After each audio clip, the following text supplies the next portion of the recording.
everybody. Welcome to Locker Room. This is Southwest Podcast for Men, where we demons conversations talk about the right things in the right ways. My name is Scott Harvey. Thanks for checking out the podcast.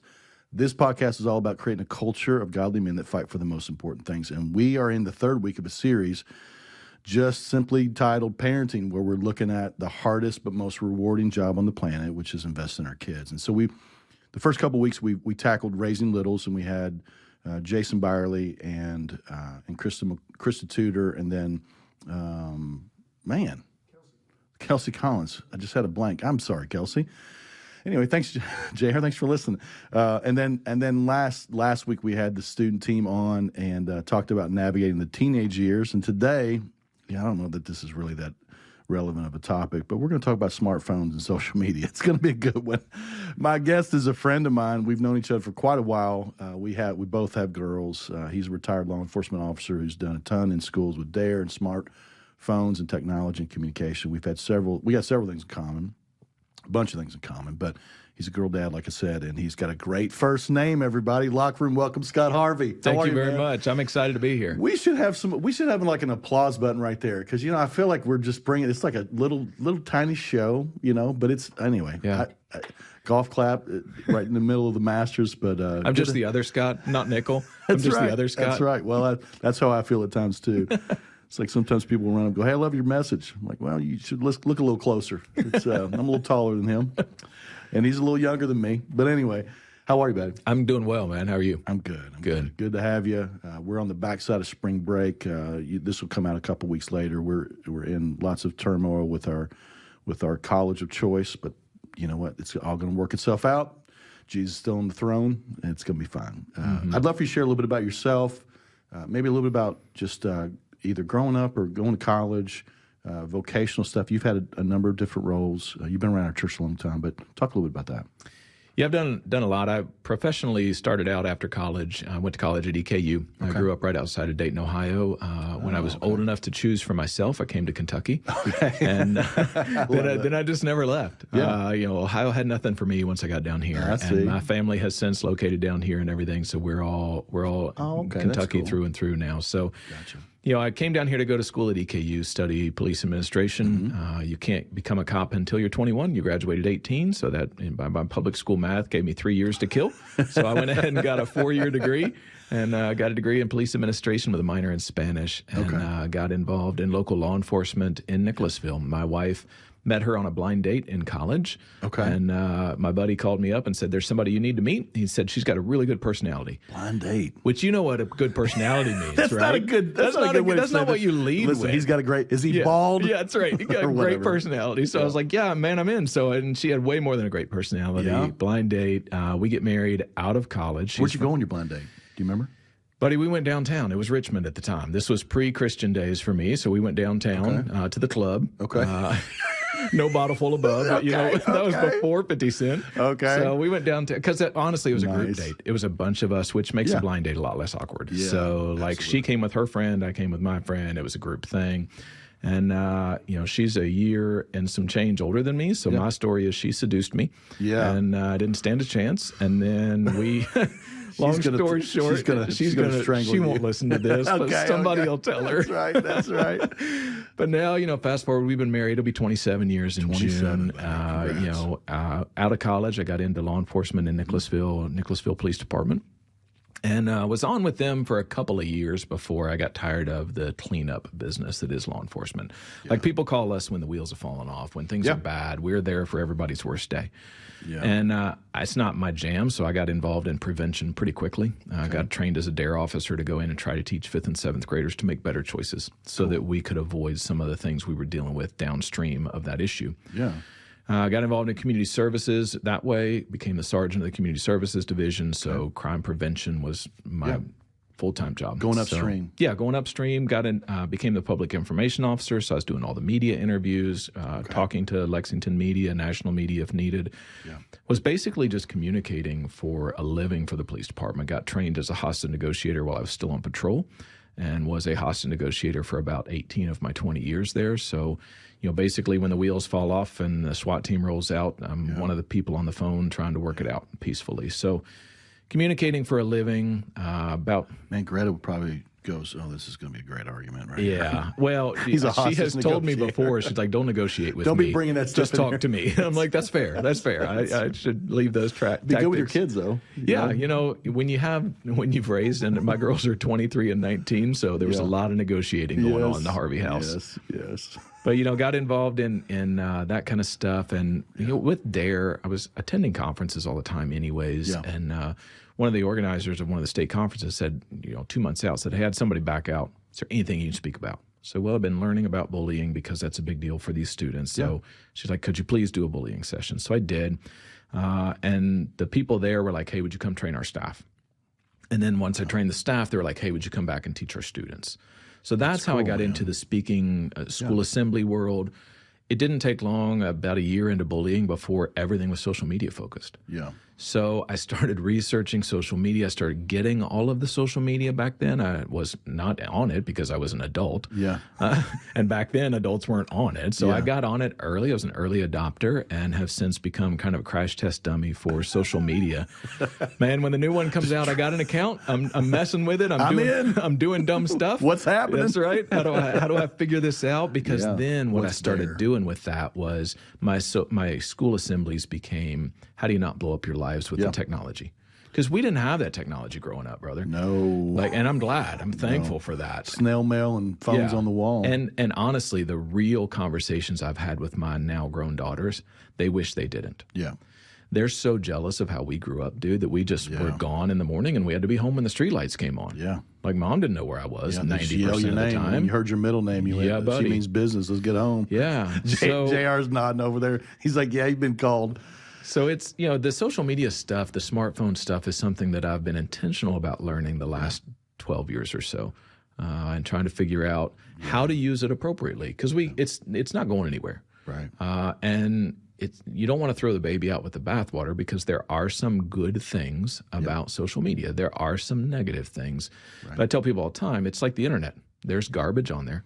And there's good stuff. Yeah. And you've got to sort through the garbage to find the good. Even you saying, even just a little thing that you said earlier about being a crash test dummy, it's going, not that parents go, I can't wait for the next app to jump on, but I tell you what, part of this, and we're going to talk about this in a few minutes, but if you want to learn something, you got to get on there, and you just got to scroll around, try to figure out what's there, and take some time to do your due diligence. Obviously, be careful with, you have to be wise and filtered, but just to know what's out there, because you want to, if you can avoid the landmines or you can find out where they are, you can help your kids that way too. So, anything else about your kiddos?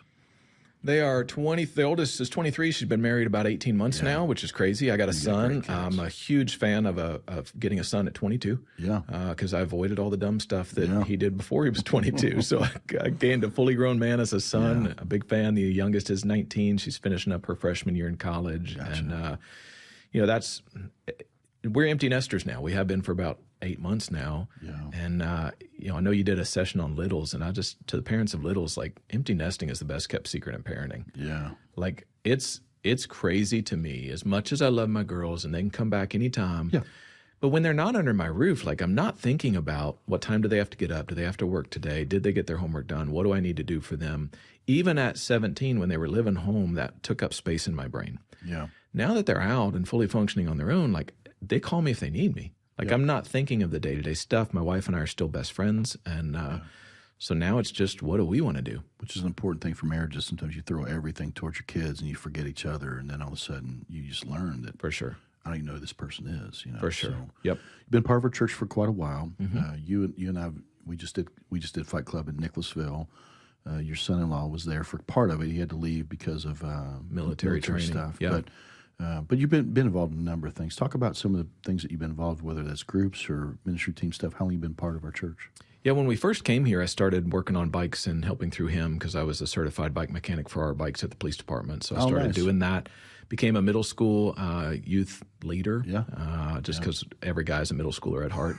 And absolutely. And when you get to go hang out with them, you get to be a middle schooler again. So I did that for a season, and got involved in Ironman when it was here. Was an Ironman guy, and then my wife and I started realizing I had all these ministry things, but we didn't have ministry that we did together. Yep. And so we started playing volleyball at Southland together. Neither one of us had played that sport before, so we learned it together. That's cool. And we got involved in the pre-marriage ministry.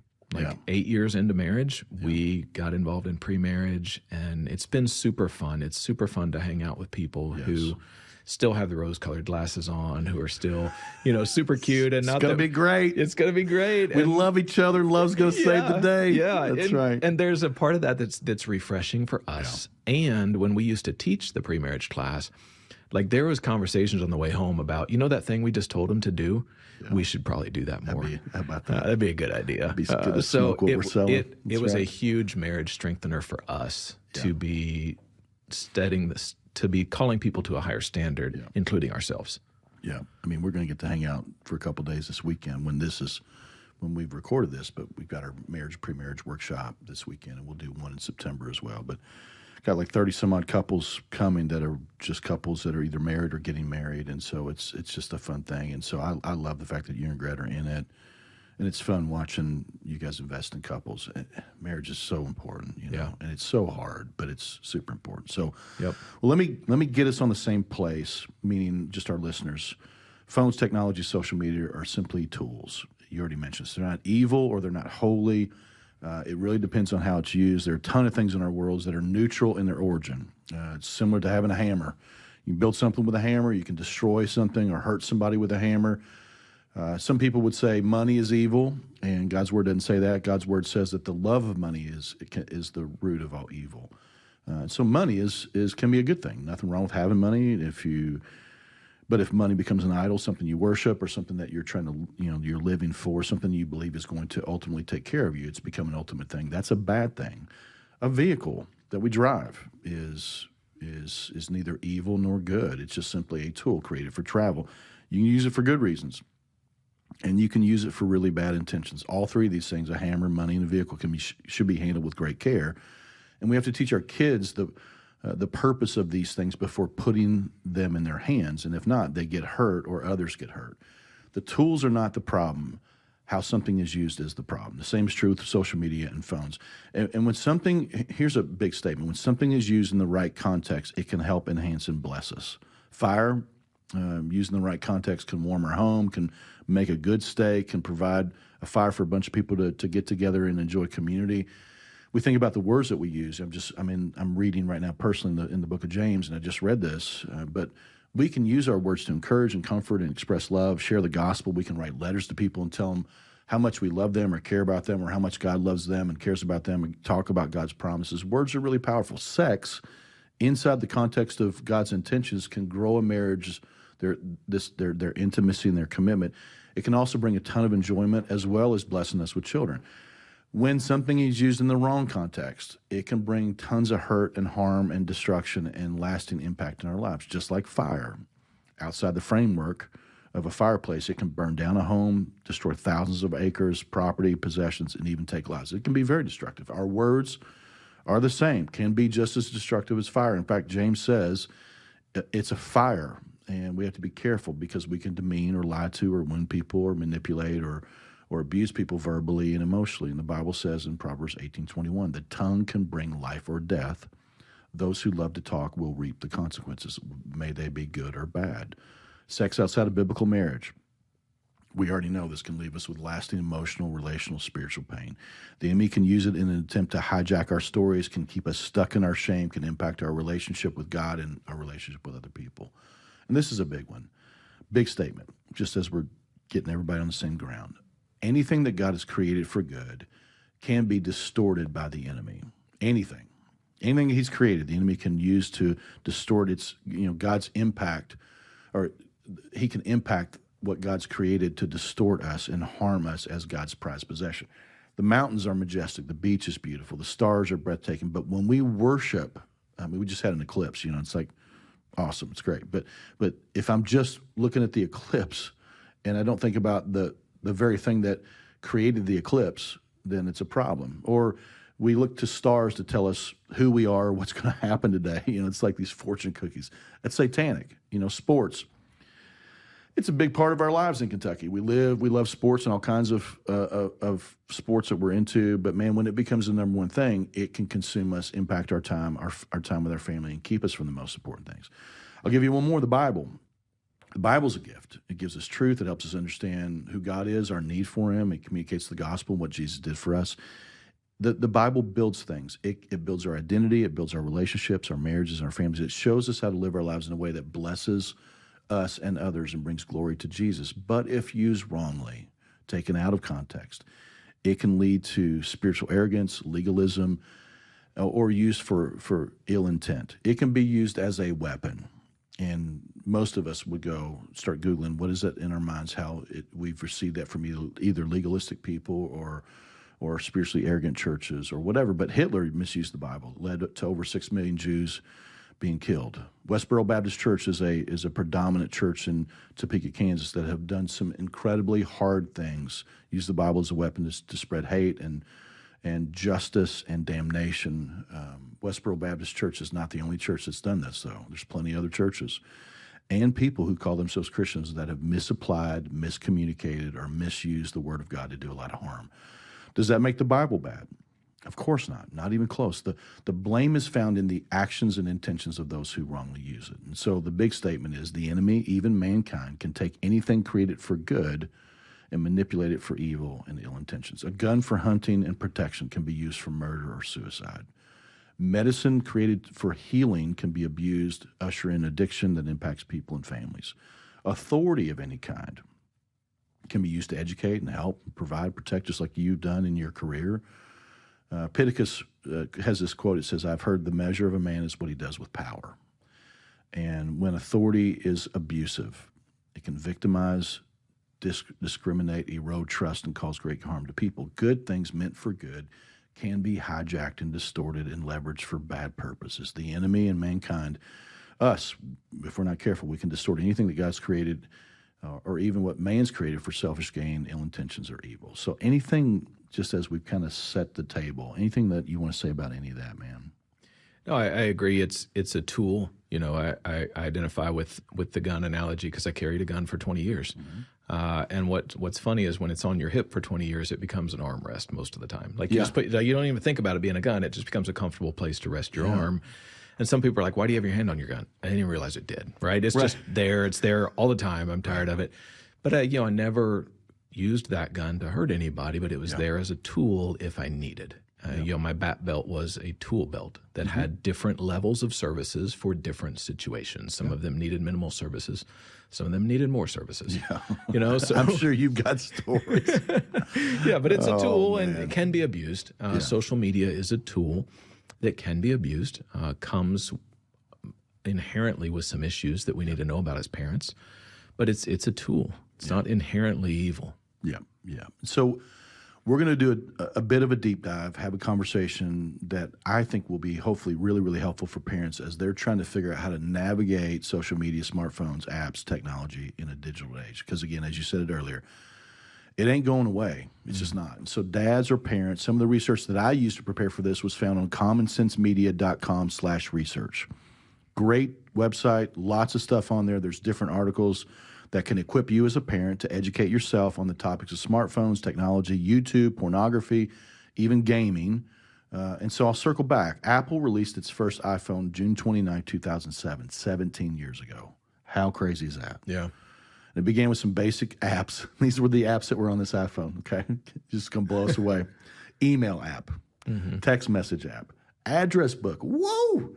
Calculator. You never know when you're going to need it. Yep. Get that tip, you got to figure out. Weather apps, which I use all the time. And now there are almost 2 million apps on the App Store. I mean, it's crazy. They had no knowledge, no understanding of what this might do in good ways or bad ways. But back in my day, and again, I'm older than you. Not by much. I think. But the phone was stuck on the wall with a cord. Yeah. And the only purpose of that phone was to talk to somebody. And now our phones have thousands of ways that they can be used. Yeah. And I mean, I remember when you had call waiting, when we were too poor for that, brother. We didn't have call waiting. You just got a busy signal. Yeah, maybe we came into some money tax season or something. But then you got voicemails where it was sitting on the side where you come home and that thing's flashing. You're like, oh my gosh, But Apple and other companies have made these phones necessary things, at least as much as we think. Because of the many functions and abilities and apps that enhance our life. And And what we have to be mindful of is that some of these functions can bring a lot of harm, especially to our kids.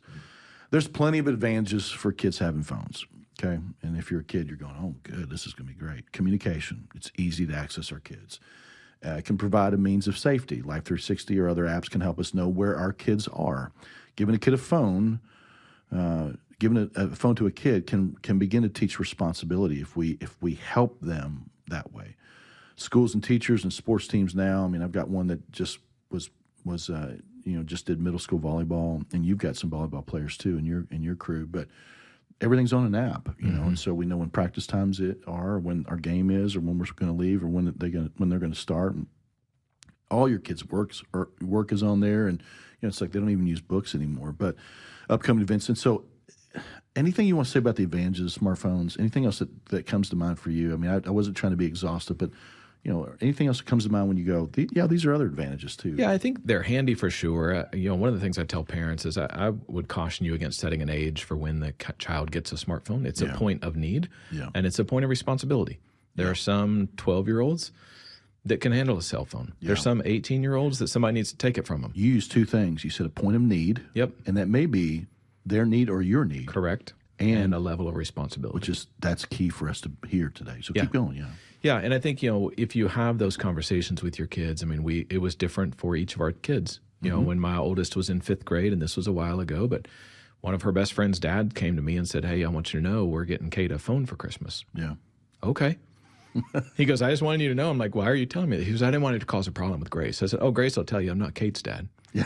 Like, I don't set Kate's rules. That's right. Kate's dad sets Kate's rules. And it won't create an issue for us because I set Grace's rules and you set Kate's rules. And we're good with that. Thanks for the heads up. Yeah, appreciate it. Yeah. And he was trying to be cool about it. And I'm not mad at him, but I'm like, it's great. If you think Kate needs a cell phone, by all means, get her one. But I will tell in this day and age, and it was different then even, like you are going to increase their anxiety when you get them a cell phone. And just from the, talk about it when we were growing up, tell me something your parents handed you that was worth $1,000 and they said, put this in your pocket, don't lose it and don't break it.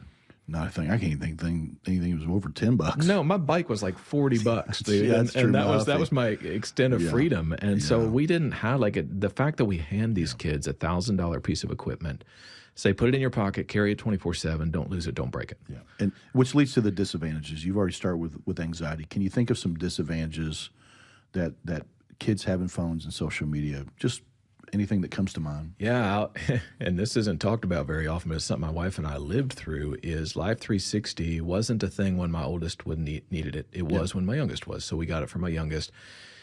The anxiety that created in Greta and I was something we weren't prepared for. Our parents didn't know where we were 24/7, and they figured it out. Yeah. They just knew bad news would get to them, right?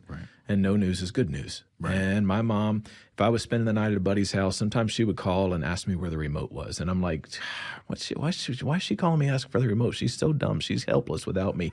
As a parent now, she was calling to make sure I was at my buddy's house. How about that? That's like pretty she wise. was checking up on me as a That's single pretty wise, mom, man. But I see that now. But she didn't know most of the stuff I did. My wife will get a notification that says, Marin just completed a drive and her top speed was X. And my wife's like, that's too fast. I'm like, our parents didn't know how fast we drove, nor if we were avoiding a collision at the time that we drove that fast. Correct. And so out of context. Or perhaps just trying to get the record. Correct, which is what we do as guys. That's the only reason we use GPS is so that we can beat our time. Yeah, that's right. But, I think it does create some anxiety for some parents, and that's something we have had to distance from as she's gotten older for sure. Yeah. Distractions. Yeah. Are big. Yep. Kids, if not regulated, will spend excessive time scrolling, texting, group chatting, gaming. They'll live on it. Yeah. And like my daughters don't have I'll mention what my daughters have in a minute, but she has a group text on my wife's phone. Mm-hmm. And it beats having a phone. Yeah. Them having a phone, but like we'll go, hey, you got about 10 minutes. Mm-hmm. And then we'll look over and she's still on it. Hey, are you almost done? I'm almost done. And then I'll just look at the clock. Hey, it's been 7 more minutes. Mm-hmm. They just naturally go there, and because of what marketing has done and the fact that all people are in it and they think it's a necessity, they think that that's where they live. People don't go outside anymore. Yeah. I mean, it's just what you and I were talking about. Cyberbullying. That's big. Talk a little bit about that. You, of course, have even talked about that. Some of the presentations that That's done. the game changer that I don't think parents really understand. Is like when you and I were bullied in school, and we bullied other people. Sure. That was just that's how you figured out this emotional intelligence. Call me a bully. Thing. I'm just kidding. Yeah. I would never. That's right. I got better names than that. That's right. That's right. No, I think that's the game changer. If we were bullied at school, like it was largely a school-based issue, and then we would come home and we'd get a break. Yeah. So our brains were getting this 8 to 10 hour reset at least every day, even if we had sports teams and that kind of stuff, and there was some bullying that happened or some hazing that happened there. Like we were getting a break at night, and our brains were using that break to repair all of the damage that had occurred to our brains throughout the day. Now, with 24/7 access to each other, these kids are not getting this brain break. They're exposed to this drama, this bullying, if it's online and all that stuff that is 24/7. And so we're seeing PTSD and anxiety and all of that stuff at a young age. You talk about, it used to be called shell shock. It's now PTSD because these soldiers were 24/7 exposed to high levels of stress. And that's what we're seeing now with some of these teenagers is they are exposed to a high level of stress 24/7 if we let them. I'm going to talk about some things later about how we keep that from them. But you talked about your daughter pushing for more time. Like, dude, we did that on the phone on the wall. Yeah. That's How many times did your mom come in and say, hey, it's time to You get almost off? done? Wait, go one more minute. I'm on the phone with my girlfriend, Mom. Yeah, I told her you hang up first, and she said you hang up first, and so now I can't hang up. But it was 5 more minutes. So that I think pushing against that is common for whatever it is. It just happens to be smartphones for our kids. But there is a lot of dopamine being released in them that is keeping them on that device. Yeah, absolutely. Yeah. There's comparison stuff with girls. I mean, it's hard being a woman today. So much stuff that's out there. People projecting images that aren't true or filtering out stuff that's not really there. There's so much. And I mean, it's sometimes it feels like with guys it can move. They both enter higher levels of anxiety, but also with guys it can move them toward more anger, and then with girls it can move them toward more depression and insecurity, that type of thing. And then there's AI that listen, we're all over the map right now. It's interesting even with these podcasts. If you listen to the podcast now, you can hit the button at the bottom and see the words of everything that we're saying. Right. It's pretty wild, man. And of course with AI, there's all kinds of things. Students are already using it to cheat on assignments. So there's we're just the tip of the iceberg when it comes to just the dangers, and we'll get into more. It's the Wild West, man. We're making up laws and rules as we go because nobody's ever done this before. So it's the Wild West, and it'll be tamed eventually. I think the good news is I think our kids will do a better job with their kids because this is a native thing for them. That's a good statement. We had to figure this out. Some of us did, some of us didn't. Yeah. They grew up with it. They experienced firsthand the damage it can do, and so I think they will, in some instances, be a better protector of their kids than we were. Yes. And it's interesting already the wisdom of your girls to say, I've had it and I've been on it, and now I wish I didn't. Yeah. Yep. And your girls are young, both mature, both smart, but still young enough to capture the discernment and wisdom that comes from some of this. So I hope that's encouraging for even our listeners. But start with some baseline for parents. Kids are asking for and getting phones earlier and earlier. My daughter was with another friend, and she wanted a phone for her birthday, and they're, again, 6th grade, and her parents said, we're not getting you one right now. And they quoted her by saying, you're torturing me. Right. It's like, well, we'll see about that. So, but again, we kind of touched a little bit, but I'd love for us to talk a little bit more. But how do you know when it's time to get your kid or teenager, a smartphone? What should we be looking for? So, sometimes parents give kids, they kind of decide it's going to be an age or it's going to be a certain grade when they tell them that they're going to get a phone. And what would you say, or even push back on some of that as it relates to just what should parents be looking for? I think it's just, like I said earlier, it's a level of need and a level of responsibility. And I think sometimes it's middle school-ish when they start doing these after-school programs and that kind of stuff, where sometimes we have to change who's picking us up. Now, that being said, every classroom has a phone, just like it did when we were there. So if they don't have a cell phone, they can still get a hold of you. So it's not, and they have friends that have phones. They have friends that have phones. My daughters would tell me, I'm the only one without this. Well, if there's a prize for that, we'll get it for you. Right? Just, it is what it is. You want a T-shirt? That's right. But, I think it's a level of need. And, I think it's not an all or nothing thing. When they get the phone, my kids were, especially the oldest, her first thing was an iPod. It was like an iPhone. It just didn't have the phone connectivity. So it was basically an iPhone with training wheels, which is brilliant on Apple's part. Let's train these kids young how to use our products. So let's move them in. So into the water. We started with that. And even with my youngest, when she got a phone, it wasn't, here's your phone and all these apps. Right. It was, here's your phone. This is what you're allowed to have on it right now. And we'll add more as we feel you need more and as you can handle it. And when you can't, we'll pull it back. It's a rope. Like, we're going to extend out a little bit more rope because you've shown you can handle it. But I'm not going to let go of my end. I'm going to pull it back when I need to. That's good. To keep you out of danger. And you're not going to like that. Yeah, like little kids want to learn how to go hunting. Well, guess what? They get a BB gun first. That's right. Yeah. Or a pellet gun. Yeah. We start there. Yeah. Hey, man, you're pointing it toward me. Yeah. What's the deal? We don't take the 8-year-old and say, here's your 12 gauge. Yeah, Good this luck. could take my eye out, but a gun, could be real problematic.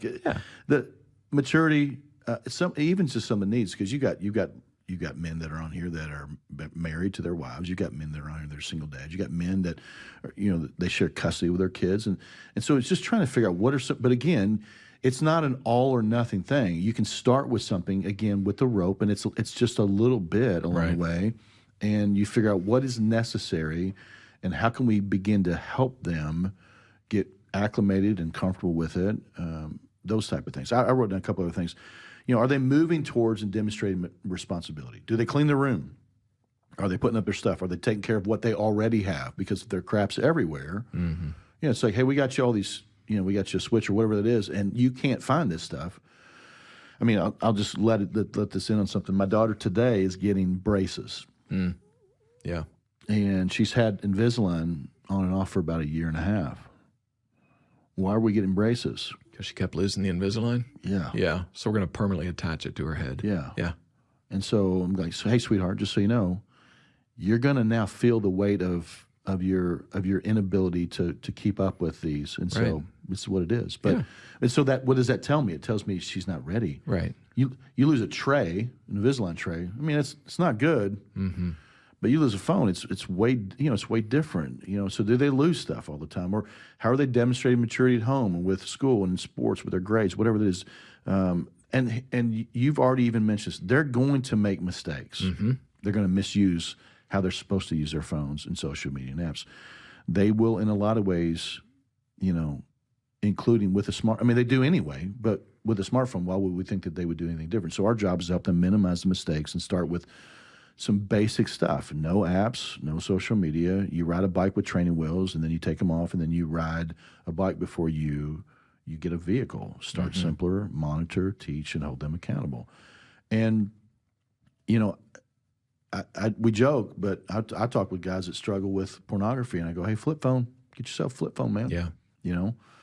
It's real hard to get anything on that little device when that little box, Gab watches are a new thing, and I have 2 daughters, and so they're not getting phones, but this is kind of the first step into that, and it has some of those capabilities. But I have 2 daughters, one in middle school and one's in 5th grade, both decently mature.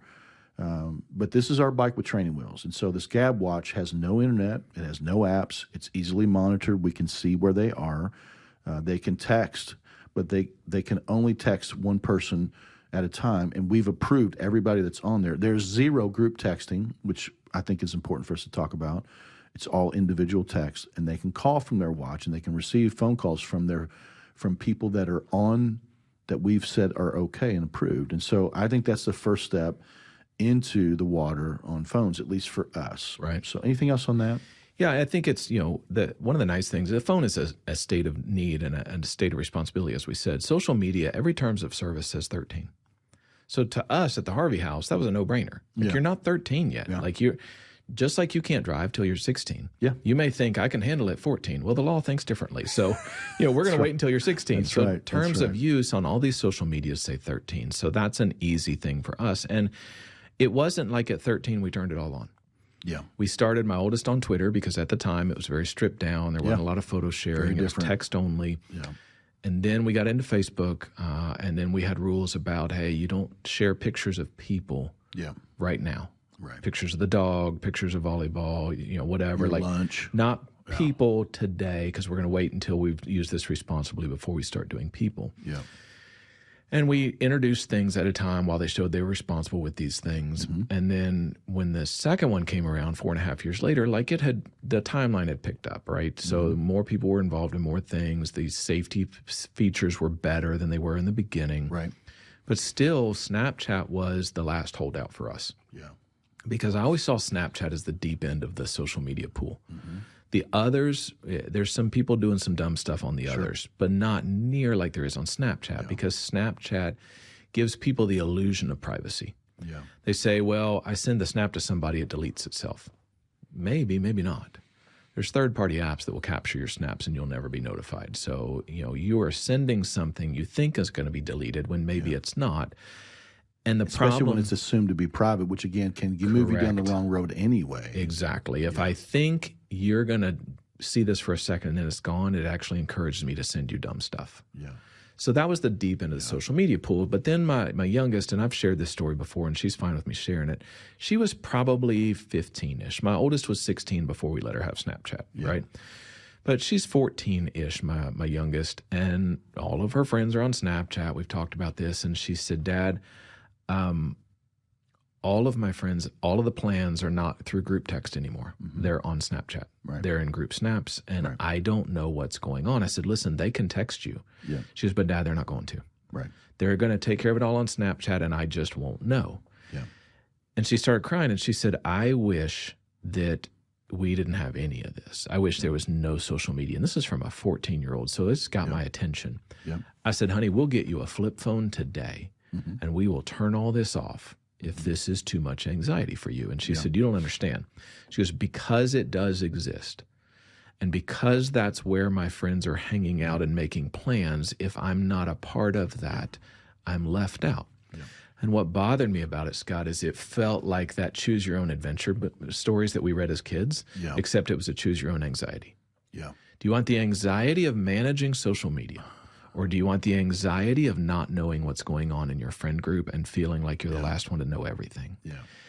And she kind of let me see it from her lens, and the fact that she was mature enough at 14 to say that. Right. My wife and I had a conversation afterwards and said, okay, let's let her do this. Mm-hmm. Let's monitor it. Let's see what we can do. And she makes a valid point, which is hard from a 14-year-old. They don't always make valid points. Sure. It's usually emotionally driven. Yeah.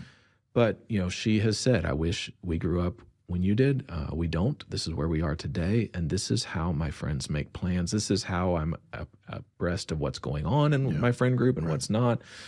So I get that. And that was a time that we kind of gave her something sooner than we had planned because she had a level of need and a level of responsibility that we felt could. Now, that being said, the rule at the Harvey house, and I don't know if I'm getting ahead of where we're going here, but one of the things we put in place to protect them is their devices charged in our bedroom every night. Yeah. Not in the kitchen, not in their bedroom, in our bedroom. Yeah. And we had the password. I say we. My wife had the password to their phones. She could unlock it and check it anytime she wanted to because it was in our room. Right. And they knew that, right? That gave them about an 8-hour brain break every night. They weren't dealing with it. They weren't dealing with the drama in the middle of the night. And I've had parents push back at presentations and they say, what's my kid's alarm clock? I'm like, $5 at Walmart, problem solved, right? Pretty easy. They're pretty easy. Yeah. And an Alexa dot in their bedroom will also set an alarm for them and not let them get on social media. So there's ways that are cooler than an alarm clock. You've answered that question a couple times. I have answered that question. And one lady told me, she goes, well, I can't really do that for my daughter because she pays for her phone. I'm like, are you still the adult in the house? Because if you are, you do get to set rules. Yeah. Yeah. And so I think, one of the pluses we found about that, like your phone goes on, let's say 10 o'clock at night, but you're acting irresponsible. We're now going with 9:30. Yeah. And if you want to push, we'll go with 9. Yeah. And then it was a way to kind of incentivize respectful behavior for teenagers. Absolutely. And when they got up at 6 a.m, they came in our bedroom, they got their phone, and they got caught up on all the drama that they missed for 8 hours. Yeah. And everything was good. Yeah. And I'll do a little disclaimer here because I've mentioned even Gab watches for a 5th grader and a 6th grader. You've mentioned Snapchat at 15 or 16. We're not saying that you should do this. Right. We're not saying that this is the right age, or you're just going to have to discern that. And so you may go, hey, I don't ever want Snapchat, or I'm not going to do a Gab watch because that's kind of an in-between step, and it's going to cost me money here before we get to the phone. Yeah, you're right. You're right. Absolutely. But the reality is what we're trying to do is figure out ways to regulate, and how do you give them something that makes sense with a little bit of rope, with a little bit of an opportunity to establish some responsibility, and then from there we go. Here's a thing that I want to make sure we touch, and it's fine if we bounce around a little bit. Yeah. There's a lot of parents that feel overwhelmed by technology. I'm not the most technological person either, right? But they may not want to do their own research for apps or games or whatever that is, or whatever's out. And again, there's stuff that just, again, from very few apps when it first started 17 years ago to over 2 million apps. Right. You're just not going to be an expert on everything. But what would you say to those who go, you know what, I just don't know enough about technology? What would you say to them? Yeah, I think that used to be a thing. Now we have Google. Yeah. So Google it. It's a bad excuse. It is and I've done it myself. The times that I've been lazy, I'm like, well, I don't know anything about that. Yeah. But when you and I talked at lunch the other day, I said, if God forbid your child was diagnosed with cancer, like you don't know anything about cancer until it affects your child.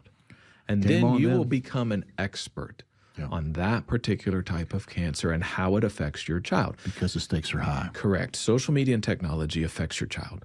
Yeah. So you can say, I don't know anything about it, or you can decide to learn about it so that you can best equip them how to use this responsibly. Because the analogy I use with people, and you talked about this earlier on when you're talking about fire and guns and driving and that kind of stuff, is I see it as I had to teach both my daughters to drive a car. My wife and I both did. Yeah. And it's a super stressful time. Like, I'm not a fan. I'm glad I don't have to do that again. Right. It's a lot. Yeah. And my life would have been less stressful if my daughters didn't learn to drive, because I still worry about them driving, right? Yeah, sure. Be a lot less stressful, but it would also put them behind the curve. Like, they need that skill. So I see social media and technology that way. Like, they're going to need it. Right. So let me spend some time in the passenger seat teaching them where the ditches are, how to stay out of them, and what to do if you end up in one, because you're going to crash. I taught my daughters when they were little to wear seatbelts. Like the day we brought them home from the hospital, they're in a 5-point restraint like a NASCAR driver. Like we wear seatbelts in our house because I, as a police officer, have seen the results of people who don't, and it's not good. So we're going to wear a seatbelt. We're going to teach you to drive the speed limit as much as we can. We're going to teach you to use your signals so that when you crash, not if, but when you crash, you have done everything you can to minimize injury.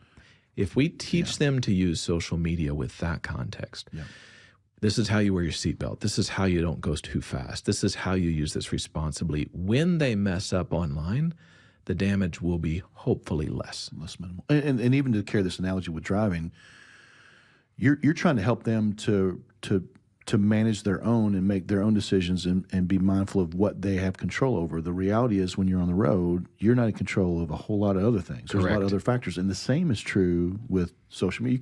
You can't pick who's going to be bouncing around or texting you, reaching out to you, or dropping stuff. Open up your phone, there's AirDrop, and all of a sudden, just because you had your phone up. I mean, there's so many things that happen that we have to help them be mindful of. And it's like we monitor all kinds of stuff. We monitor who comes in the house.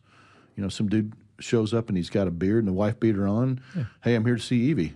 Who are you? That's right. I mean, we research possible schools. We do Carfax stuff for when we're looking at cars. I mean, we do our due diligence for all these things that matter, and we should do that in this area too. And so this, again, third time we've said it's not going away, and so we got to be mindful of it. But what kind of conversations do parents need to have with their kids before handing them a phone? I know that there's some that are going, man, I wish I could have had this because I'm already down the road. But how would you encourage parents to have these conversations as they either get to an age or they're bugging their parents about all of that? Yeah.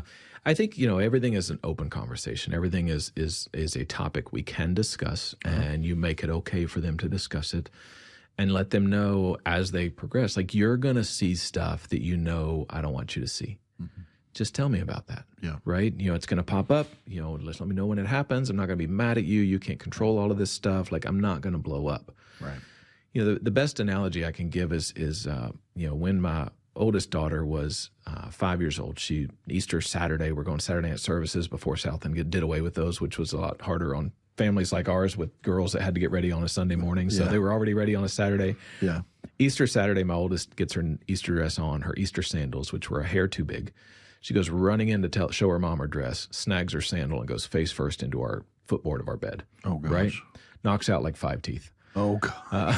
Bleeding. It's a hot mess and everything. But I scoop underneath her jaw to catch the blood, and we start making jokes and laughing and everything. Yeah. And, on the way to the dentist's office, she's like, Dad, I got a loose tooth, because we were reading the Berenstain Bears' sister has a loose tooth, you know. She's joking about it at 5 years old. Not until we handed her off to the dentist and he put the little laughy gas on her face to do what he needed to do did my wife and I start kind of shaking. Yeah. Like, we had to show her that we can handle this. Yeah. Not a big deal, right? We can handle this. Even though we had no clue what we were doing. It was our firstborn on a Saturday night. The dentists are closed. Like, we had to figure it out. Yeah. But she didn't see any of that. Yeah. She just saw us like, no big deal. We'll handle this. Yeah. And I think today on social media, when they mess up, they need to see us like that. Yeah. You know what? It's a mistake. We'll fix it. Right. Not a big deal. When everything inside of us is screaming, what you did is really going to damage your reputation. It's really going to hurt our family. This is our family name. Like, that's not super helpful. Right. In the crisis, in the moment, if you say there's nothing we can't handle together, they'll come to you when it's a huge deal. Right. If you lose your crap on a small thing, they won't come to you with the big things. And that's really, really hard from a parent perspective, because social media feels like it's in front of the world. Yeah.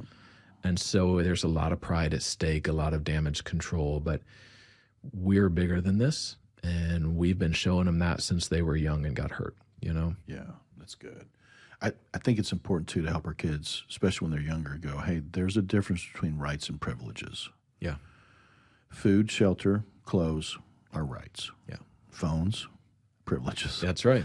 And they're not essential. Even though everything in our world is screaming they have to be essential, you have to have these. At some point you may have to, but when they're younger or they're not ready, then it's non-essential. Yeah. And again, we begin conversations around responsibility and safety in areas where people and students can get into trouble, just like you've mentioned. And we have to model what it looks like to our kids, which is a huge thing that we'll talk about toward the end. But I wanted to talk about this contract. I found some stuff, and again, we're not in the contract mode yet because we just have these little gab phones, and we've already been real clear that it's kind of a contract just spoken. But there's a written contract that parents can come up with. And again, this may be helpful. You may go, man, this is over the top. You may go, no, I like to cherry pick a couple of these things. It's totally fine. You may want to circle back and listen to this, and you may have some stuff to add as well. But here's some things to think about as you come up with a contract. And honestly, it's not a bad thing for you to have it written out so that way everybody can see it, everybody can process it. But in this, here's some things. I found this online, and I think I found this in Common Sense, that media piece. But it says, I will take care of my device I'm using and tell my family if it's broken, stolen, or lost. As a family, we have agreed on the consequences that if I lose, break, or a device, and I understand those consequences, whatever they are. You're not going to get one, or you're going to pay for it yourself, or whatever. Decide on what those consequences are if lost, broken, or stolen. Kids need to feel the weight of responsibility to take care of the devices. The phones will not be used in your room. Cannot emphasize that enough. They will be left downstairs. And as you guys talked about, their phones were charged in your bedroom. And whether it's there, it's probably the first great place because it's where you are going to be at night. And that way nobody's getting up and just want to check or whatever. But we've got some that are down there and they're downstairs. Their gab watches are downstairs. But when we get the phones, they're probably going to end up in our room. But I've agreed upon the usage of time when I will be off my phone. This includes nights and weekends. These times can be revoked or changed based on discernment of my parents. Here's a few things around safety. I will not create accounts or give any private information such as my full name, date of birth, address, phone number, or photo of myself without my parents' permission. I will not download any apps, games, or other programs without first asking for permission. I will not share my password with anyone other than my family. I will ask my family to help me with privacy settings, and we should do that as parents if I want to set up devices, accounts, and profiles. If anyone makes me feel pressured or uncomfortable, or there's acts that are inappropriate toward me online, I'll stop talking to that person. I will tell a family member or a trusted adult about it. Think first, use discernment, be wise. And then, we mentioned this earlier. I will not bully, humiliate, or upset anyone online, whether through sharing photos or videos or screenshots or spreading rumors or gossip or setting up fake profiles. I will stand up to those who do. I will not delete. This is a big one for us. We had this with our with our oldest. I will not delete any text or clear any search history unless first talking to my parents. I know that whatever I share online, this is another big one, can spread fast, far, and almost be impossible to remove. I will not post anything online that could harm my reputation or any other person. And I love what you said about let's just keep pictures off of it for right now. It's a great start. And then it says, whenever I use, reference, or share someone else's creative work online, I will give proper credit to the author, artist, or source, meaning papers or projects or whatever that is. I know that not everything I read or hear or see online is true. How about that? I will consider whether source or author is credible. Here's some stuff in this contract that could be around balance. I will agree to set media time limits that make sense, meaning we've done that with them, and they will follow them.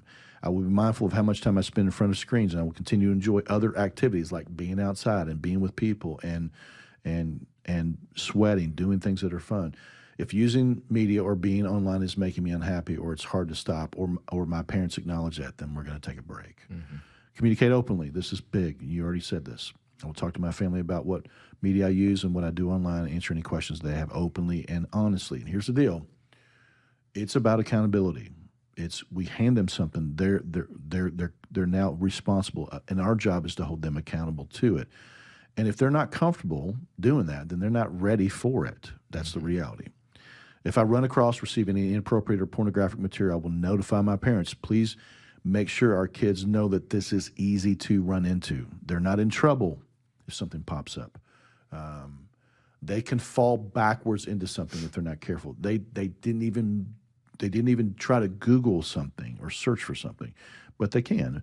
Make sure that they know it's always the right thing to come back to you. I'll tell my family if I'm struggling with being on these phones or making mistakes. It's just like your daughter did when she was younger. I understand my parents have the right, and this is big, and then we're closing this up, have the right to shift, change, or remove my phone at any time for any reason. And that seems like a lot, and it feels like it's been drafted by a lawyer. But if anything, it's clear. Yeah. And again, whether you do that, you can contextualize for your own situation based on how old your kid is when you do this and their maturity level. But anything else you want to drill down in as it relates to that contract or other thoughts that you may have? Yeah, I think, you can use technology today to help with this. We were an Apple family. Statistically, you're probably an Apple iPhone family. Correct. There's some other phones out there, and I just offended the people who are not iPhone people. I'm okay with that. But I know they have the similar program. So Apple will set up what they call family share. Yeah. So the parents have the right to approve or deny any app that a kid wants to download, included free ones. Yeah. So my kids would send a request that say, hey, I'd like to get this app. I could either approve or deny it. Yeah. And then they wouldn't have it. So they didn't have any apps that we didn't know about because we all had the family share under one ID. Yeah. And then you can set screen time limits. You can set screen time limits based on what they are. This is great insight, parents, by the way. You can set 2 hours for social media, and there's a lot of things that fall into social media. One of the things we discovered when it first started was texting was part of social media, which was not helpful because you're going to text more than 2 hours, and parents, you need to get a hold of them after their 2 hour time limit is up. So we removed that. You can customize it. Oh, that's good. And you can set time limits for these things, and good behavior can maybe get increased time, and bad behavior you can decrease time, and then you can brick their phone from across the room. Like you can just hit a switch and they can't do anything with their phone. Yeah. If they're being super disrespectful. So I think there's some ways, and if you don't know how to do this, go to the Apple Store. Yeah. They will set it up for you for free. Bring your kid, bring their device, they'll set it all up, show you how to use it for free. So gone are the days of I don't know how to do this. You figure it out. There's ways you can do it. There's free ways to do it. That's right. And, like you said, I set rules for 2 kids in this world, and they're both now grown. Yeah. So I'm not setting rules for anybody else. I'm just saying, here's what we discovered. Yeah. Having kind of navigated the minefield that is social media and technology, and having a high-resolution camera and the issues that can create with our kids' photo sharing and inappropriate stuff. It's things that need to be discussed, and it's things we need to be aware of, and it's things we didn't have to deal with growing up. This podcast may land in ears of people who go, man, it's hard to put the genie back in the box today when they get this. Yeah. But here's the deal, dads or parents, if you need to, you have to do what you need to do to protect your kids and your teenagers. Here's the deal. I promise you, if your kids have a vehicle and you caught them drinking or smoking pot or whatever that is, you found that in their car, just because they already have a car doesn't mean that you can't take that vehicle from them for a time. Yep. And if you can take somebody's vehicle, you can take their phone. Yeah. Again, rights and privileges. Take it away, they'll survive, and let them feel the weight. And you got to do that rightly. But and I will tell you this in that lane, and we discussed this at lunch, like one of the minefields that we didn't navigate appropriately because we didn't know what we were doing is our youngest daughter did something that got her a consequence with her phone when she was a teenager. So we said, you can have your phone during school time, and then it's on the charger. Like, we're not doing anything else with that phone. It was a big conflict, but it was a big consequence. And we said, we'll let you know when we think you can have it back. Yeah, didn't say didn't 2 set weeks. an end date. Didn't say you're going to lose it for a day or 5 days or whatever. We said, we'll just let you know. Yeah. Because if you told me 5 days, I'd go, oh, I know. I may not learn the lesson. I know. But if you go, we're going to let you know, and it could be less than that. It could be more than that. And I will tell you this, because I would say it if she was sitting here. We almost broke her. That was not our intention. Yeah. She didn't know. She felt undeserved. She felt shame. She felt all the On things. the other like, side of that. I can't earn this back. I don't know how to earn this back. We didn't set a clear, hey, you're going to get this back in 5 days. There was no end date. And so really the opposite of what I'm saying is probably better, just to be a little bit more clear. Be real clear. Yeah. And don't, not everything is a 10. Not everything is a scorched earth policy. Sometimes it's just, hey, we've got to fix this for a day. Yeah. Or we got to fix this for 2 days. Yeah. Or whatever. And give them an end date, because then they're still going to be mad. They're still going to push back. But you won't really break them like we kind of did for a season that's a good lesson with her. That's good. That's helpful, man. Yeah. Sorry, I went the other way. I thought you were going a different direction, but no, that makes a lot of sense. There are also apps if you can't. Again, the family share stuff. There are apps that you can track their text messages and stuff like that. Research is really clear that kids need at least 8-hour break from their phones. They have to have that, and they don't think that they do, but the reality is they do. And the American Academy of Pediatrics will say it's about 2 hours of social media. Is that right? Anything above that, and you start dealing with a lot of mental health issues. Yeah. So that was a good parameter for us, was about 2 hours, and then it just stopped working for them. Do we love our kids and love them enough to tell them the truth and do what's best for them, even when they don't like it? They're going to push against that. That's what matters. Let's talk about an area that's really problematic for students today. Sexting, sending and receiving inappropriate pictures, nudes, videos. Talk about some of that. It's a game changer. I tell parents all the time, like, when you and I had a girlfriend in high school, we had to wait till picture day to get her picture. Yeah. She signed the back of it. We put it in our Velcro wallet. Our butt sweat made it fade out and everything. She wrote something on the back. We can't read it anymore. Read it, so you had to wait till next picture day. She said she loved me, man. Right, that's right. Or if her parents were rich enough to do Olin Mills, we'd get one of those. Yeah, that's right. Glamour shots. Yeah. So now, like, we're dating today. Tonight, I can have some high-resolution pictures of you.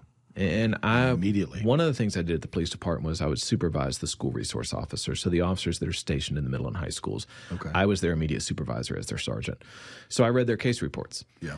And I saw the case reports of the 13-year-old girl who was taking nudes in the school bathroom during the school day with her high-resolution camera that was in her pocket and sending them to her boyfriend. Yeah. Who would then send them to his friends. Yeah. And it was a hot mess. And one of the things that I tell in my student assemblies today is that 84% of sexual pics meant for one person are shared. That's good insight. 84% of the time they're showing somebody else. They're telling you it'll just be between me and you. I'll delete it. Whatever. 84% of the time they're showing somebody else. And 46% of high school boys have seen a pornographic picture of a classmate on their device. Yeah. So in that presentation, I tell them, listen, if the person in the pic is under the age of 18 at the time the photo was taken, and you have it on your device. This is big, parents. You are in possession of child pornography, a federal felony offense. And the law doesn't care if they're your boyfriend or girlfriend. Yeah. Law only cares if they're under the age of 18 at the time the photo was taken. Yeah. So if she was 17, he was 17, sent the pic, they're 19 now, and you still have that pic, it's child porn. And if you send anybody their own copy or show them the picture you have on your phone, you are now distributing child pornography, which is a separate federal felony offense. And I can show you kids who graduated high schools as sex offenders because of this type of behavior. They made a stupid mistake. Yeah. Now, as a sergeant supervising school resource officers, like, we drew a pretty clear line. Like, there's a difference between the color of the law and the letter of the law. Yeah. The letter of the law, if you have it, you're guilty. Yeah. The color of the law was to stop child pornographers. Yeah. Right? The average teenagers exchanging nudes is an issue. That's not really what the law was written for. So what we would do is we would only prosecute if there was malicious intent. Yeah. So Johnny and Susie break up. Johnny's mad at Susie. He sends her nudes to the whole school. Revenge porn. We now have a chargeable offense. We charged one girl one time because she was the new girlfriend who found pictures of the ex on her boyfriend's phone and sent them to everybody. So we'll charge you with that, right? But you can technically be charged if both are consensual and both are under the age. So that creates hidden photo vaults that students have, calculator apps that looks like a calculator, functions like a calculator until it goes away, and then it reveals all the photos they don't want mom and dad to see. Yeah. So, there is an issue there. There is a lot of extortion once somebody gets a photo, and then they'll push for more photos, and this kid doesn't want anybody to find out about the original photo, so they do more dumb stuff, which is why we've got to give them permission to come to us. Everything is fixable if you'll come and talk to us about it. But if you try to fix it at 15, 16 years old, there's a good chance you're going to make it worse. And two big lessons in that is this is dangerous stuff. You can't play with it. And then two, you got to talk to your parents, man. When something gets sideways, just bring it to them way quicker than trying to hide it. And I can't tell you, Scott, what breaks my heart is the assemblies I do where the kids come up to me afterwards in tears and say, I wish somebody would have told me this 6 months ago. Yeah. They're capable of making better choices. They just don't know what they don't know. Our job is to give them guardrails as parents. Correct. And grateful for what you've done, but that stuff has to come from home. But I was at a Catholic school in another state doing this assembly, and a 16-year-old girl came up to me afterwards in tears, and she said, I want to show you the text I just got. And the first two sentences is all I read because it was a paragraph, and it said, I'm so sorry I ever asked you for pics. I'll do better. And she looked at me and she goes, I was going to send them this weekend. But somebody from Kentucky came and told me why I shouldn't and gave me a lot to think about. And that was one that we kind of pulled back from the clutches. The others that are like, these pics are already out. What do I do? Yeah. I would much rather help the first one. It's so much easier to stop that before they get. And I talked to her afterwards. Great kid, great family. Just the pressure is so high. Yeah. To prove that you love somebody, and today that's how they're asking for proof. And it's, you and I exchanged high school rings with our girlfriends, and that's how we showed we were serious. It's different today. Yeah. And this is on the side here, but like with Instagram, man, it's crazy when spring break trip or whatever, and kids are on the beach and they've got pictures of themselves with bikinis, and I mean it's.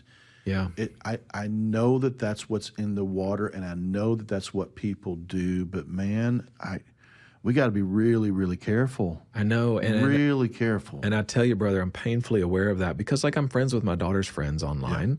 Yeah. And I coached high school volleyball for 5 years. Yeah. So I friended those athletes because what they said on their social media affected our team. Correct. So I wanted to be that was part of their policy of playing there. But now, post-spring break, man, I hesitate to open Instagram in public. I know. Because it makes me look like a big tool. I know. That I got these teenage girls in their bikinis. And it's a lot to manage. Images is a lot. It's not real. It's a false identity. Yeah. And it is something I tell kids all the time, quit trying to find your worth online.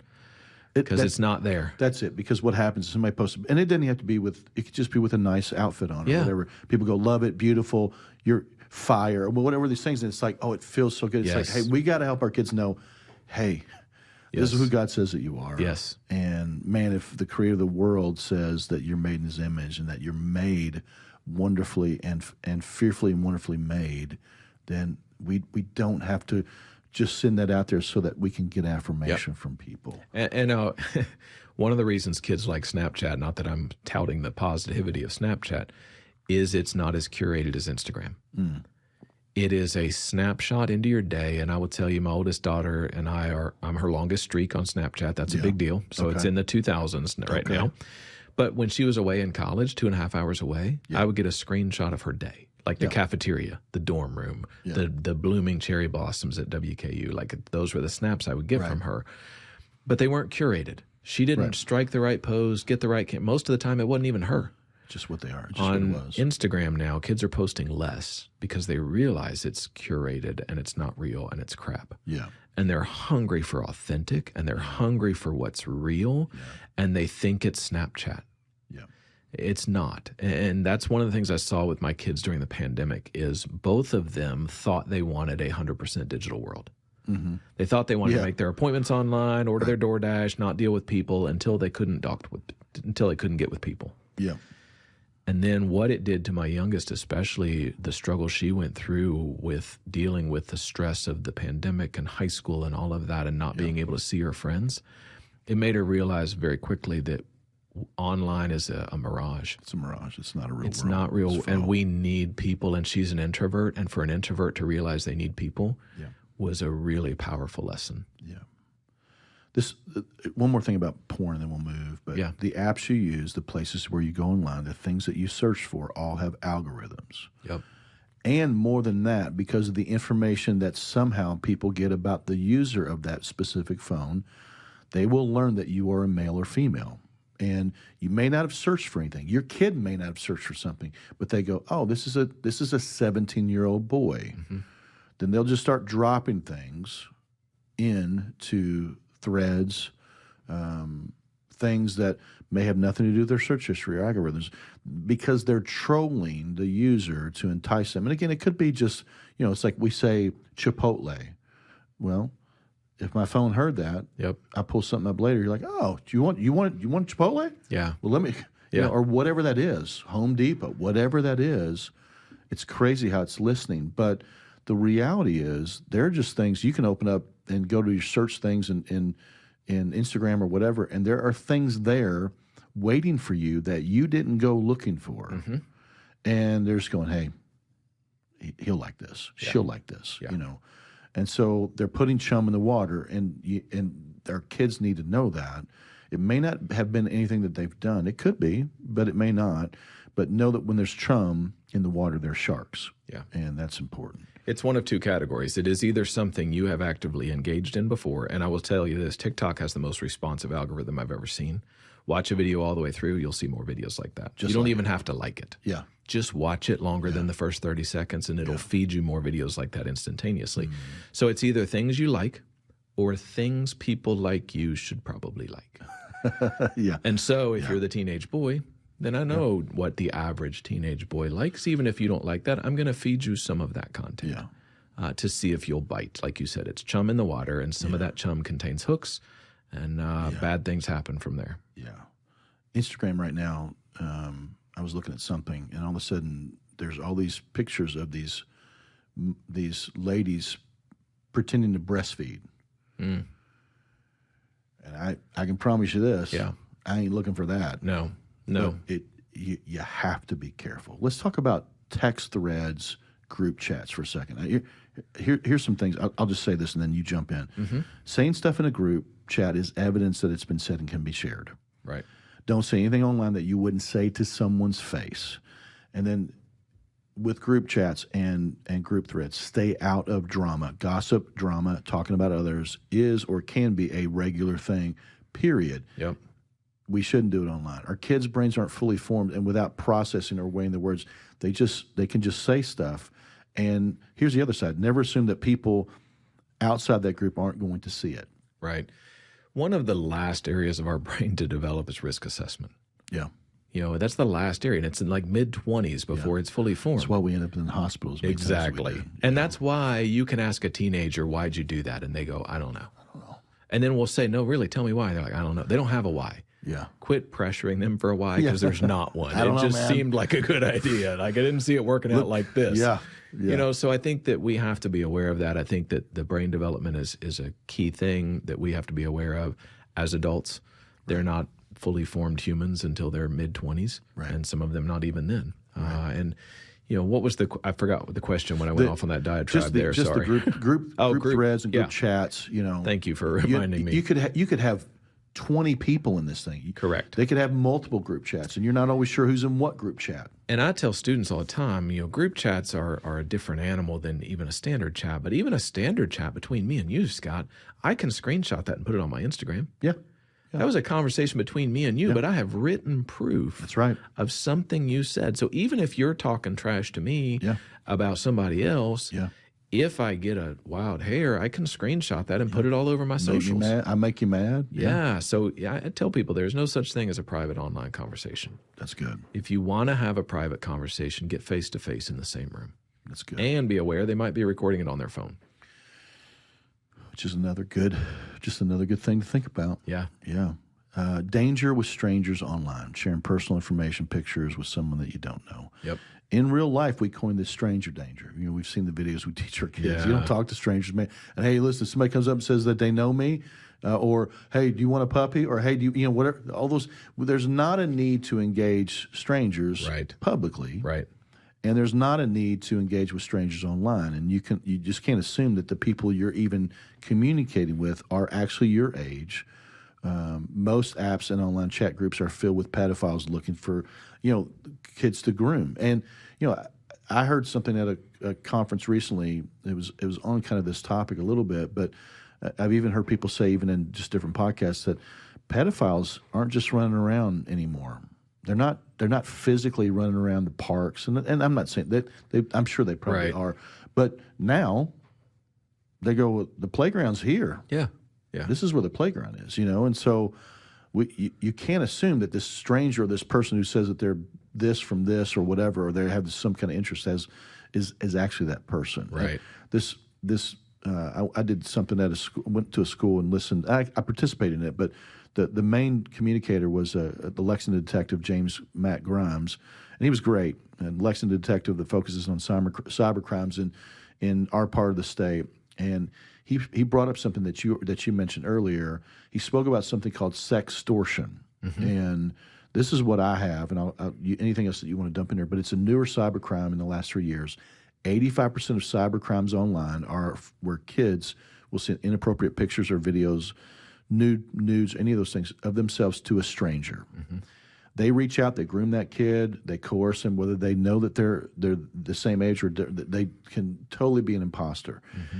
And then they turn around and blackmail them, and they either demand that they send them more pictures, more explicit stuff, videos, whatever, so for their own sexual gratification, or they ask them to send money or gift cards or mobile payment services. And if they don't, they'll threaten to share these pictures anywhere or with their friends or with people that know them. And so that's why it's called sextortion. Mm-hmm. And there have been a number of teenagers that he shared stories of that they felt so trapped and ashamed and afraid that they committed suicide. Mm-hmm. And this target is toward males between the age of 14 and 17. But really, any child is a target. Anything you want to say to that? I mean, we saw those cases at the police department, and it's a lot of times it was the guys that we saw these cases that they would, through Messenger or DM or whatever, it was, this woman expressed an interest in me. It's a girl my age. Right. She asked for this pic, that kind of stuff. I sent the pic. Yep. She now has my whole friend network is threatening to send this pic to everybody. Yeah. And or she's in college and I'm in high school and oh my gosh, how does that feel? Correct. When actually she's a 35-year-old dude in his mom's basement, right? So, who's just making money off these kids, is catfishing them and that kind of stuff. And I think, those are the things that we need to be aware of so that we can tell our kids, listen, this is a real thing. Mm-hmm. If you make a dumb decision and you send a pic, just let me know, right? So we can figure out a way to undo this and fix this. Generally speaking, those things are few and far between, thankfully. Yeah. But nobody starts with a galactic failure like that. It's pushing the lines of the conversation to where it shouldn't be, and then it gets into the pic sharing and that kind of stuff. And I think, when I first started in crime prevention in the late 90s, early 2000s, I would have people say, can you come talk to our kids about stranger danger? And I'm like, I'll come and talk to your kids, but I'm not going to use that phrase because before the internet, you were way more likely to be abused by somebody you know and somebody you love. It was not the creep on the corner. Yeah. It was Uncle Bob or it was your dad or your brother, your cousin, somebody that's supposed to be caring for you. So when we make it all about strangers, we're missing the biggest piece of the pie. Yeah. Now online, a lot of times it is strangers. or people we think we know when actually that's not that person. It's a false account or something like that. So I tell students all the time, there's no such thing as a private conversation online. Yeah. And when you realize that, you can have appropriate conversations online. Yeah. Absolutely. But it's not private. Yeah. If you and I knew that we were recording each other in every conversation that we'd have, we'd be a little bit more cautious. For sure. You know? Yep. When I started at the police department, we were one of the first agencies to have in-car video cameras in all of our cruisers. Yeah. Now, back in the late 90s, that was a VCR in the trunk with a VHS tape. Is that right? Wow. But every time we turned the lights on, the VHS kicked on. Every 8 hours of footage, we had to get a new tape, right? Yeah. So now it's changed. It's all digital. Yeah. I liked the cameras because it did two things. It kept you honest and it kept me honest. Yeah. Because I know my supervisor can review all these traffic stops, and if Scott is giving this person a break and not this person a break, I'm going to start wondering why. Yeah, right. What was the difference between these two? Like it seems like it's an impartial, or he's impartial, right? Yeah. So, but it also, when you fight me, threaten me, you know, all that stuff, and then you show up at court with your Sunday school teacher in your suit, and then I get to show the video to the judge of how you actually were on Friday night, right? You know, and then then you realize. You know, so I was a fan of the videos because they kept you honest and kept me honest. Yeah, that's good. I tell people, just assume you're being recorded. Yep.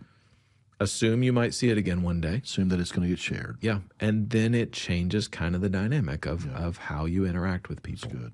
Hey, real quick, Twitter, Instagram, TikTok. Those are the most popular ones. You mentioned Snapchat. Because those are the ones that they're going to want to be on or that they already are on. And I'll just say a couple things and then see if there's anything that you jump on this. But there's porn on all three of those platforms. Mm-hmm. There are bots on those apps that aren't real people. Any profile or account should be set to private. That means people can request to follow. They can't just follow you. Anything else that you want to say about those? Yeah, I think that's important. I think that you, as a parent, are one of their connections. Mm-hmm. You are on their friend list. Yeah. And you have the ability to look at the back end, too. Like you can log into their account. I'm a big fan of their phone charging in your bedroom at night. And so by opening their phone, you can open their Instagram and their Snapchat and that kind of stuff. And you can see what they've been doing if you need to. Yeah. It's not an every night thing. But hey, something's going on. Something's up with them. They're not acting right. I'm going to check their socials. Yeah. And there's nothing wrong with checking it. And they may not like it. You don't even have to tell them you're doing it. Right. It's just in your bedroom, and occasionally, if you feel the need, you're going to check. Yeah. There's all these other apps where you can see their text messages if you don't just pick up their phone. For sure. But yeah. For sure. And when my oldest went off to college, we haven't done this with our youngest yet. We need to. I had her write down all of her social media accounts and password login information into an envelope. Just so you have it. That was sealed with her initials, just like we did at the police department, so she would know if I ever broke the seal on it, right? So. Yeah. And that's like a break in case of emergency. Like I told her, I said, if you go missing, your phone will go missing with you. Yeah. I need to get into your social media accounts to see who you were talking to and see what was going on before you went missing. That's the only time I'm going to open up that envelope. Yeah. Because I need a place to start looking for you. Yeah. And I can't do that if I don't have your access to your accounts. Yeah. And she's 18 at the time. She's going off to college. I'm like, I'm not going to get into it. Right. Unless it's an emergency and you're missing. That's good, man.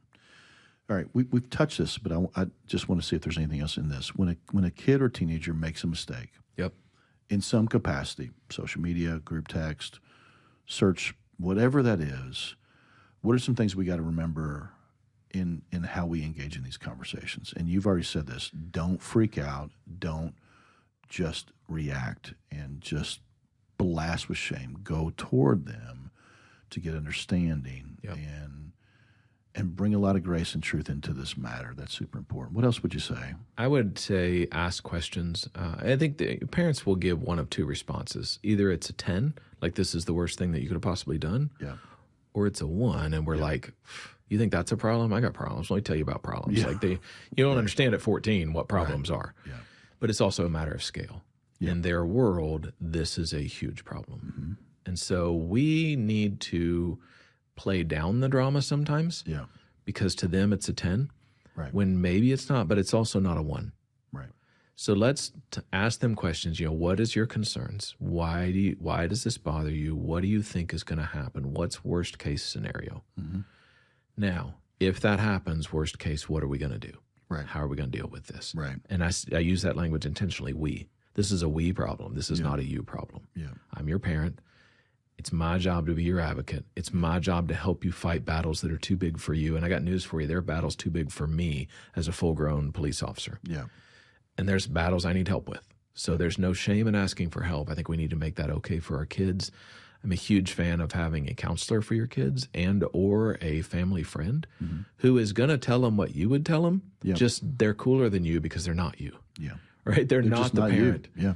They're not the dad. But they're going to tell you what I would say just in a cooler package. Yeah. So have those family members, friends, whoever they are, open conversations with your kids. There's nothing you've done that's going to make me love you less. Right. You are a Harvey for the rest of your life. And you will never not earn that. Yeah. And, God's crazier about you than I am. Yeah. And he wants better for you than I do, which boggles my mind sometimes. Yeah. But, and as they go off to college, it's, God loves them more than I do. I trust him to fill in the gaps where I was lacking, because I was lacking in a lot of them. Right. So I think just making the open, honest conversation, there's nothing we can't discuss. You're not broken. If they feel broken, they start doing broken people things. I've seen that play out time and time again in my job. You're not broken. You made a mistake, which makes you a lot like me. I made a lot of mistakes growing up too. Yeah, that's good. And I'm here today as your dad, married to your mom. Life goes on. Yeah. And that only makes sense looking back on it. Yeah. A couple of things around. We want to help them own their mistakes. We want to, if we can get down to the why. Why did you choose to do that? Because it's not about trying to put their face in the shame. It's trying to, you know what? Here's why. Because I felt like if I didn't do this, I've been hurt about this other thing, and so that's why I went and searched for pornography. Or, man, I blasted this person because they have been, then you can help coach them through that. Well, listen, that's not the right place to do that. Or, hey, when you're feeling this way, we don't just chase things that make us feel better. We go do the right things, and we have to go find or manage stress in healthier ways. Also, rolling out the right consequences. Again, it doesn't have to be a 10. Yeah. It may mean that they need to go back to apologize to somebody. Hey, I just want you to know I wrote this about you, and I'm really, really sorry. Or it may mean that they lose their phone or a portion of their phone, just like you'd mentioned. You have your phone during the day, but then it comes home and there's no other use. But you have it because it may be a point of need for you and her. Right. And there may be some things that, they got to lose their phone for a while. And again, be clear about what that looks like, and then what you're trying to, what are we trying to clarify so that we move to the right place so that we don't end up in the same spot again. As your kids get older, you're trying to give them more rope. Yep. And I've had parents tell me that I know that they've had to look at their kid and go, hey, sweetie, listen, I'm trying to give you more rope. Right. But you keep strangling yourself. And so how can we get to a better place here? And so the point is to give them more and more rope, because the reality is they're going to be on some of these things. You're not going to know every app and things that they have once they leave. These can be hard lessons, but when this stuff comes up, these are lessons that our kids can learn. Yeah. It'd be like a kid that, in spring break, college, ends up, drinking and driving or whatever. And you can go, man, you could kill all these different things, but you go, hey, listen, okay, this is a blip on the radar. We need to, let's go into this rightly, and let's bring a lot of truth and a lot of grace into this to try to help our kids walk through this so that they don't end up in that spot again. To me, one of my favorite questions for my kids, that when I feel like I got it right, was, what did we learn? Yeah. Not why, because we are where we are. We made the decision we made to get here. Yeah, that's good. So what did we learn? Yeah. What has this pain? What has this pleasure? What has this endorphin rush? What has this whatever taught us? Yeah. And what can we do to make it better next time? Yeah. Right? That's perfect. There may not be a why, but we learned something. Yeah. So what did we learn? Yeah. That's money. Very good. There are a bunch of apps we should avoid. Man, you can go online for some of these. There's a ton of them, but you can go on to Common Sense Media and find some of those, and they'll talk about that. I don't want to try to rattle those off and try to write them down. Anything that's anonymous is a bad deal. Yeah. For kids especially. Yeah. It'll encourage them to do dumb stuff. Very much so. Yep. Hey, kind of as we close, what can parents do to model this for their kids? Yeah, I think that's a huge thing. I talked about because driving. here's what's funny. Here's what's funny. If we're not careful, we're scrolling. They will do what we do, Yeah. regardless of what we say. And so, one of the things I talked about was teaching your kids to drive. Like, they wore seatbelts because we wore seatbelts. Yeah. They did the things they do when they're driving because we did those things when we're driving. So we're setting an example for them. I would even recommend before your kids are on social media, when you're on social media and they're sitting next to you, show them something and say, why do you think they shared that? Yeah. What do you think might happen based on them sharing that? So, crash test with these other people. Yeah, that's right. Why? That's good. What are they? Are they thirsty for praise? Yeah. Are they looking for attention? Yeah. All of that stuff, so that they kind of see these motivations behind these posts and they start internalizing that. Because my kids wore seatbelts before they were ever old enough to drive. Yeah. I'm a big fan of teaching them how to do something years before they're actually doing it, so that they have the better decision making. Yeah. Set a good example. You cannot expect them to do something you're not doing if you're showing your hind end online through how you talk about the cats or political or whatever. Like it makes it. How can you tell them not to act a fool online too? Yeah. That's a big one, parents. We become emotional. We do dumb stuff when we're emotional, and we put it on our social media, and then we mad at our kids for doing the same thing. Yeah, it's crazy to me too. The people that will just vomit publicly for the world, that can't do that can't be honest and vulnerable in interpersonal or smaller relationships or even in community. I mean, that's just a big deal. Yep. And I appreciate the friends of mine who have called me in the past and said, "Hey, buddy, let me read your post to you that I just saw. Yeah. That you wrote." Yeah. And when they read it to me in their tone, I'm like, that's not what I meant at all. Like, that's the words that I typed. Yeah. But I typed them in my tone, and they seemed funny. Yeah. And that didn't come across as funny. It came across as hurtful. Yeah. When you read it in your tone. That's a great little example too with your kids. Yeah, I love the friends that will call me and say, "Buddy, let me tell you what I saw." Yeah. And they'll say, "I don't want you to be dumb forever, so this is how I read this." And I'll go back and I'll delete it. I'll change it. Yeah. And I think we need to tell our kids, "Hey, if I post something you're not comfortable with, please let me know." Yeah. Like, I'm going to embarrass you because I'm your dad. That's my job. Like, I have to do Check it that out. occasionally. When we were in Florida one time, and I was driving, my kids were relatively young, and Prince was on the radio. Kiss, which is a jam. You have to turn that sucker up. Yeah. And Prince said, "I think I want to dance." And I put the car in park in a parking lot. I danced my hind end all the way around this car, and both of my kids are trying to crawl inside themselves. But I knew we were in Florida. I don't know anybody. That's right. And I have to prove to them I'm not above embarrassing you. This is how embarrassing I can be. Just let you know. And when Prince comes on. That's right. And when Prince says, "I think I want to dance," you just got to dance. That's right. And my point is, like, I'm going to embarrass you because I'm your dad, and that's sometimes how I love you, but I honestly don't want to hurt you. So if I posted something, said something, as a professional speaker, like I speak to organizations all over the country today, a lot of my content is my kids. Yeah. They've seen my presentations, though. Right. And they know that they can come to me and say, "Dad, I don't want you to share that." Yeah. And it's out. Yeah. No question. It's out. Absolutely. And I think you need to do that with your kids and your social media as they get older. Say, if I say something you think I shouldn't, please love me enough to call me on that, and I will return you the same courtesy as your dad. Yeah, we got to smoke what we're selling, and it's okay for this to be a two-way street because it sure helps us. Because I'm going to mess up too, and I would rather you, my daughter, tell me that before the world can catch on. Yeah, absolutely. Well, as we close up, I want to share a couple resources with our locker room community. If you haven't seen The Social Dilemma, it's on Netflix. It's an amazing documentary that was created by people that created social media and why it can be very, very destructive. It shines a ton of light on this subject. If you're a parent and you haven't checked it out, you need to. And then, there's a bunch of different books that are out there. There's on social media, they're Christian type resources. The one that I would give you is A Parent's Guide to Understanding Social Media, Helping Your Kids Navigate Life Online. It's by Mark Ostreicher and Adam McLean. There are probably a lot of other books. I've got that one personally. It's very straightforward, very practical, really, really helpful. Dude, I can't thank you enough, man. Is there anything else in closing you think about just as we're wrapping her up? Anything that you think that is helpful for them? No, I mean, people are welcome to reach out to me, honestly. Scott at speakingofharvey.com. I don't care to share my email. Shoot me an email if you have a question. If you disagree with something I said, because there's a good chance I'm wrong. Yeah, sure. I've navigated these waters and I've learned some things. And if I can be a resource, please shoot me an email and we'll figure it out. No, that's good, man. I learned a lot today. It was helpful. Even just some of the questions that you ask, your kids. That's so important, man, as you think about that. But I'm grateful for you, man. Appreciate the helpful insight for parents on a very important topic. So I'll close in saying this. If this podcast has encouraged you, I'd love to hear from you.